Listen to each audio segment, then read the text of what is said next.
तो दोस्तों मूवी की शुरुआत होती है एक साइंटिस्ट सेबेस्टियन को दिखाते हुए, जो कि ऐसा वैज्ञानिक है जिसने पिछले 4 सालों की मेहनत से एक ऐसा फॉर्मूला, एक ऐसी दवाई बनाई है जिससे वो किसी भी इंसान, किसी भी जीव को गायब कर सकता है। लेकिन अभी तक वो ऐसी दवा नहीं बना पाया जिससे वो गायब हुए जानवरों को वापस विजिबिलिटी में ला सके। और पिछले 11 महीनों से वो इसी चीज पर कड़ी मेहनत कर रहा होता है ताकि वो गायब हुई चीजों को वापस ला सके। और 11 महीनों की कड़ी मेहनत के बाद वो इसमें आखिरकार कामयाब हो जाता है। दरअसल उसने अपने पहले फॉर्मूले से, जिससे वो चीजों को गायब कर सकता था, उसकी मदद से उसने कई सारे जानवरों को गायब किया था। और अब जब उसने गायब से वापस लाने का तोड़ बना लिया था, इसीलिए वो अपने साथी लिंडा, मैथ्यू और बाकी के कलीग्स को ये बता देता है कि मैंने दवा का फार्मूला खोज लिया है और तुम सब के सब लैब में आ जाओ। अब ये इजाबेल नाम की उस गोरिल्ला को, जिसे इन्होंने गायब किया था, ये बड़ी मुश्किल से उसे बेहोश करते हैं और उसे बेड पर लेटा देते हैं। उसके हाथ पैर बांध दिए जाते हैं। इसके बाद वो उस पर वो दवा इंजेक्ट करते हैं जिसे लास्ट नाइट ही सेबेस्टियन ने बनाया था ताकि उससे गायब हुए जानवर वापस अपने असली रूप में आ सके। खैर, जब वो उसके अंदर दवा इंजेक्ट करते हैं तो उस गोरिल्ला को बहुत प्रॉब्लम होने लगती है और उसकी दिल की धड़कन बढ़ना शुरू हो जाती है और सबको ऐसा लगने लगता है कि अब गोरिल्ला नहीं बचेगी। पर ये उसे करंट का झटका देते हैं, जिसके बाद धीरे धीरे उसकी दिल की धड़कन स्टेबल होना शुरू हो जाती है। इसके बाद उसकी पूरी बॉडी धीरे धीरे विजिबल होना शुरू हो जाती है और गोरिल्ला वापस अपनी पूरी विजिबिलिटी में आ जाती है। ये देखकर जितने भी साइंटिस्ट होते हैं वो सारे बहुत खुश होते हैं क्योंकि उनका एक्सपेरिमेंट सफल हो गया था। अब यहाँ पर जितने भी प्रयोग और जितनी भी रिसर्च चल रही थी, ये सब मिलिट्री के लिए चल रही थी। यानी कि सेबेस्टियन को मिलिट्री द्वारा ही ये काम दिया गया था कि वो कोई ऐसी दवा बनाए जिससे किसी को भी गायब किया जा सके ताकि उसकी मदद से यूएस मिलिट्री पावरफुल हो जाए। पर जब मिलिट्री के बड़े बड़े ऑफिसर्स के साथ उनकी मीटिंग होती है तो सेबेस्टियन झूठ बोल देता है कि अभी मुझे गायब करने में तो कामयाबी मिल गई है, लेकिन मैं अभी उसका तोड़ नहीं बना पाया हूँ ताकि गायब की हुई चीजों को वापस विजिबल कर सकूं, और इस सब के लिए मुझे कुछ और वक्त चाहिए। मिलिट्री सुपीरियर सेबेस्टियन से कहता है कि हम पहले ही तुम्हें काफी टाइम दे चुके हैं, जल्दी से तुम इसका तोड़ निकालो वरना हम तुम्हारी जगह किसी और को हायर कर लेंगे।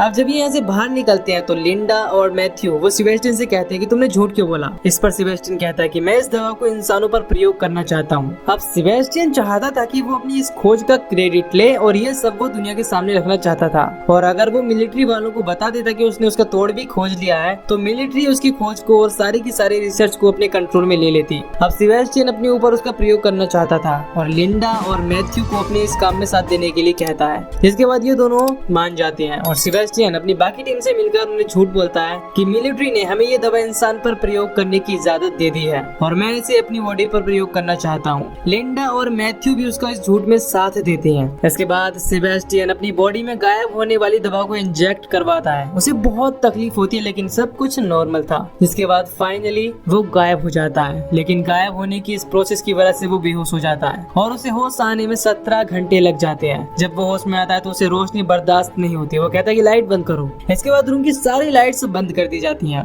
सेबेस्टियन अब पूरी तरह गायब था। उसका चेकअप किया जाता है। उसकी बॉडी पूरी तरह से नॉर्मल थी, लेकिन उसके टीम मेंबर में जो भी लड़कियां थी उसे उसके पास अजीब लगता था क्योंकि सेबेस्टियन एक ठरकी टाइप का इंसान होता है। इसीलिए ही लड़कियों को उसके आसपास अजीब लगता था क्योंकि पता नहीं कि ठरकी सेबेस्टियन कब क्या कर दे। अब सेबेस्टियन को गायब हुए 3 दिन हो जाते हैं और अब उसे वापस लाने का यानी कि विजिबल करने का वक्त आ गया था, जिसके बाद उसके अंदर विजिबल करने वाली दवाई इंजेक्ट की जाती है जिससे वो दोबारा दिखना शुरू हो जाए। जब उसके अंदर दवा इंजेक्ट की जाती है तो सेबेस्टियन को बहुत ज्यादा तकलीफ होती है और ये दर्द तकलीफ वैसी नहीं थी जैसी उसे गायब होते वक्त हुई थी, इसीलिए वो विजिबल नहीं हो पाता और मरते मरते बचता है। इसके बाद सेबेस्टियन के लिए एक मास्क बनाया जाता है ताकि सब उसे देख सके। और अब सेबेस्टियन को गायब हुए 10 दिन हो जाते हैं। सेबेस्टियन अपने इस गायब रूप से बहुत ज्यादा परेशान हो गया था क्योंकि जब से वो गायब हुआ था वो ठीक से सो नहीं पा रहा था और इसी के चलते उसकी मैथ्यू से बहस भी होती है। वो मैथ्यू पर बहुत चिल्लाता है और कहता है कि पिछले 10 दिनों में तुमने मुझे जितनी सुइयां चुभाई हैं उसका दर्द सिर्फ मैं जानता हूँ। अब सेबेस्टियन की दिमागी हालत भी कुछ अलग हो गई थी क्योंकि वो पिछले 10 दिनों से गायब है और यहाँ पर कैद है। वो यहाँ से निकलना चाहता था।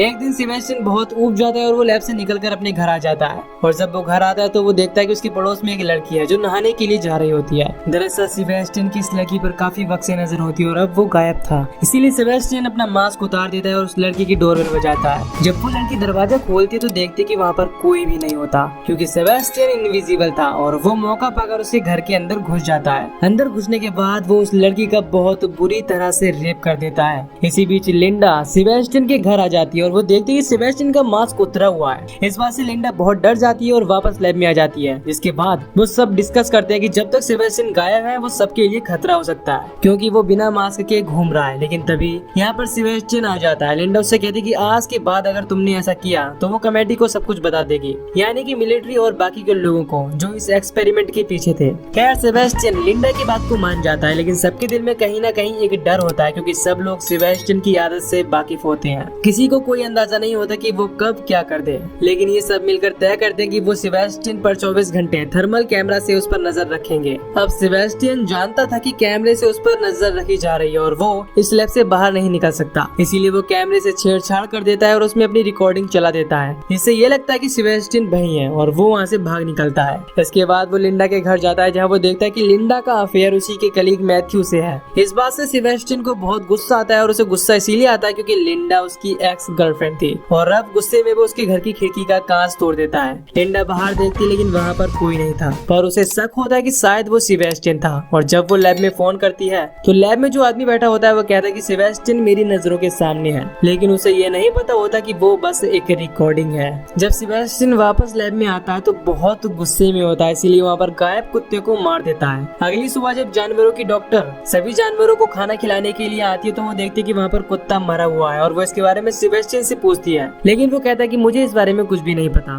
फिर भी वो कंफर्म करने के लिए सारी वीडियो रिकॉर्डिंग चेक करती है, लेकिन उसमें उसे कुछ भी नहीं पता चलता। रात को फिर सेबेस्टियन लिंडा के घर जाता है और लिंडा को शक हो जाता है कि जरूर यहाँ पर कोई ना कोई है। इस बार वो खुद लैब जाकर देखती है और वहाँ जाकर उसे पता चलता है कि सेबेस्टियन ने उन्हें बेवकूफ बनाया है। सेबेस्टियन यहाँ पर नहीं होता और लिंडा अभी फैसला करती है कि वो सारी रिपोर्ट इस पूरी प्रोजेक्ट की हेड को यानी कि डॉक्टर क्रेमर को बताएगी। अब मैट और लिंडा डॉक्टर क्रेमर के पास जाती है और उन्हें सब कुछ बता देते हैं। ये सुनने के बाद डॉक्टर क्रेमर को बहुत गुस्सा आता है, वो मैट और लिंडा को इस प्रोजेक्ट से निकाल देते हैं। उनके जाने के बाद डॉक्टर क्रेमर ये बात अपने बाकी साथियों को भी बताना चाहता था, लेकिन उनका फोन डेड था। दरअसल सेबेस्टियन वहाँ पर पहुँच चुका था। वो डॉक्टर क्रेमर को स्विमिंग पूल में डुबाकर मार डालता है। अगली सुबह सेबेस्टियन लैब में वापस आ जाता है और यहाँ पर लिंडा और मैथ्यू डॉक्टर क्रेमर के फोन का इंतजार कर रहे थे, क्योंकि आज एक मीटिंग होने वाली थी, लेकिन उनका फोन नहीं आता। और जब लिंडा उनके घर पर फोन करती है तो उसे पता चलता है कि उनकी पानी में डूबकर मौत हो गई है। इसके बाद लिंडा ये डिसाइड करती है कि वो इस प्रोजेक्ट के बारे में सबको बता देगी, क्योंकि अभी तक जितने भी लोग इस लैब के अंदर आए हैं और यहाँ पर जितने भी लोग काम करते हैं, सिर्फ वही लोग जानते हैं कि सेबेस्टियन इनविजिबल यानी कि गायब है। इसके अलावा कोई भी नहीं जानता। अब ये यहाँ से बाहर निकलने की कोशिश करते हैं, लेकिन एक भी दरवाजा नहीं खुलता और ये काम सेबेस्टियन का ही था। सिर्फ और सिर्फ सेबेस्टियन की आईडी ही अनलॉक थी। अब ये सब डिसाइड करते हैं कि हमें सेबेस्टियन को किसी भी हालत में पकड़ना होगा और सेबेस्टियन अभी भी इसी लैब में है। जब वो सब यहाँ से निकलते हैं तो जेनिस के पीछे कुछ छूट जाता है और जब वो उसे लेने के लिए जाती है तो सेबेस्टियन उसे मार डालता है। इसके बाद सभी लोग समझ जाते हैं कि सेबेस्टियन हम सबको मारना चाहता है, ताकि किसी को ये ना पता चले कि सेबेस्टियन गायब हो चुका है। अब लैब का एक ट्रेसर मैप होता है जिसके जरिए वो उसकी लोकेशन का पता लगा लेते हैं और उसे वहाँ पकड़ने के लिए दो लोग जाते हैं, मैथ्यू और कार्टर। लेकिन सेबेस्टियन कार्टर को जख्मी कर देता है, लेकिन मैथ्यू उस पर फायर करता है, लेकिन सेबेस्टियन किसी तरह यहाँ से भाग निकलने में कामयाब हो जाता है। कार्टर अब बहुत बुरी तरीके से जख्मी हो चुका था और उसे ब्लड की जरूरत थी। सारा ब्लड लेने के लिए जाती है और वहाँ पर सेबेस्टियन आ जाता है, जिसके बाद सेबेस्टियन सारा को भी मार डालता है। वहीं दूसरी तरफ कार्टर की भी मौत हो जाती है और अब यहाँ पर 3 ही लोग बचे थे, लिंडा, मैथ्यू और फ्रैंक। अब ये सब सहरा को ढूंढने के लिए जाते हैं जो खून लेने के लिए गई थी। सहरा की लाश उन्हें एक फ्रीजर के अंदर मिलती है और इसी दौरान सेबेस्टियन फ्रैंक के अंदर एक लोहे की रॉड घुसाकर उसे भी मार डालता है। जब मैथ्यू उसे बचाने की कोशिश करता है तो सेबेस्टियन उसे भी जख्मी कर देता है और वो मैथ्यू और लिंडा को एक फ्रीजर के अंदर बंद करके यहाँ से चला जाता है, ताकि ये दोनों अंदर ठंड से जमकर मारे जाएं। अब फ्रीजर का टेम्परेचर धीरे धीरे डाउन होना शुरू हो जाता है, लेकिन लिंडा हार नहीं मानती। वो दरवाजे का शीशा तोड़ने की कोशिश करती है, लेकिन वो नाकामयाब रहती है। तभी मैथ्यू बेहोश हो जाता है क्योंकि वो जख्मी होता है। वहीं दूसरी तरफ सेबेस्टियन एक बॉम्ब बनाता है, उसमें टाइमर सेट करता है और वहाँ से निकलने की तैयारी करता है। इधर लिंडा भी किसी न किसी तरीके से दरवाजा खोलने की कोशिश करती है और वो कामयाब हो जाती है। दरवाजा खुलने के बाद वो मैथ्यू को उस फ्रीजर रूम से बाहर निकालती है और उसके सामने आग जला देती है, क्योंकि उसकी बॉडी बहुत ज्यादा ठंडी हो चुकी थी। अब वो उस तरफ जाती है जहाँ पर सेबेस्टियन लिफ्ट से बाहर जा रहा होता है और दरवाजा बंद ही होने वाला होता है कि तभी लिंडा एक सिलेंडर लेकर यहाँ पहुँच जाती है और सेबेस्टियन में आग लगा देती है और सेबेस्टियन को बहुत बुरी तरीके से जलाने लगती है। सेबेस्टियन जल चुका था और उसके सारे कपड़े भी जल चुके थे, जिसके बाद वो धीरे धीरे गायब होना शुरू हो जाता है। सेबेस्टियन अब बहुत गुस्से में होता है और अब वो सिर्फ लिंडा को मारना चाहता था। लिंडा आग बुझाने वाली पाइपलाइन को ऑन कर देती है, जिससे पानी गिरना शुरू हो जाता है और अब सेबेस्टियन नजर आने लगता है, लेकिन वो लिंडा को बहुत बुरी तरीके से मारता है और उसकी गर्दन पर पैर रखकर उसका गला गला घुटने लगता है, उसका दम घुटने लगता है और वो मरने ही वाली होती है। लेकिन तभी पीछे से मैथ्यू आकर सेबेस्टियन को रोड से मारता है, जिससे सेबेस्टियन वहीं पर गिर जाता है। इसके बाद मैथ्यू लिंडा को उठाता है और वो वहाँ से जाने लगते हैं। लेकिन सेबेस्टियन अभी भी जिंदा होता है और वो उसी रोड को उठा लेता है जिससे उसे मैथ्यू ने मारा होता है। वो मैथ्यू को मारने के लिए जा ही रहा होता है, लेकिन मैथ्यू को पता चल जाता है और वो उसे धक्का दे देता है, जिससे सेबेस्टियन के हाथ में जो रोड होती है वो इलेक्ट्रिक वायर से लग जाती है, जिससे सेबेस्टियन को लाइट पकड़ लेती है और वो करंट से झुलस जाता है, जिससे सेबेस्टियन बेहोश होकर यहीं पर गिर जाता है। इसके बाद वो उस जगह पर जाती है जहाँ पर सेबेस्टियन ने बॉम्ब लगाया होता है, लेकिन ये समझ जाते हैं कि इसे फटने से नहीं रोका जा सकता। इसके बाद यहाँ से बाहर निकलने की कोशिश करने लगती हैं। ये लिफ्ट से भी नहीं जा सकते थे क्योंकि सेबेस्टियन ने उनकी हर जगह से एंट्री और एग्जिट बंद कर दी थी, इसीलिए लिफ्ट के ऊपर से इमरजेंसी एग्जिट की मदद से बाहर निकलती हैं और ऊपर जाने लगती हैं। तभी बॉम्ब भी फट जाता है। ये धीरे धीरे ऊपर आने लगते हैं। तभी सेबेस्टियन लिंडा का नीचे से पैर पकड़ लेता है, जिससे हम समझ पाते हैं कि ठरकी सेबेस्टियन अभी भी जिंदा है। मैथ्यू उसे बचाने के लिए नीचे आने की कोशिश करता है, लेकिन इससे पहले कि वो उन तक पहुंचता, सेबेस्टियन लिंडा को पकड़कर नीचे लिफ्ट पर कूद जाता है और वो वहाँ पर लिंडा से कहता है कि आखिरी बार मुझे किस करो पुराने दिनों की खातिर। लिंडा उसे किस करती है और वो उस केबल को पकड़ लेती है जो लिफ्ट के साथ लगी होती है, जिसके सहारे लिफ्ट ऊपर और नीचे आती है। अभी यहाँ लिंडा बड़ी ही चालाकी से एक ट्रिगर दबा देती है, जिससे सेबेस्टियन लिफ्ट के साथ नीचे गिर जाता है और बॉम्ब की वजह से जल रही आग में झुलसकर मारा जाता है। अब लिंडा धीरे धीरे ऊपर आ जाती है और मैथ्यू उसे पकड़ लेता है। यहीं पर ये मूवी खत्म हो जाती है।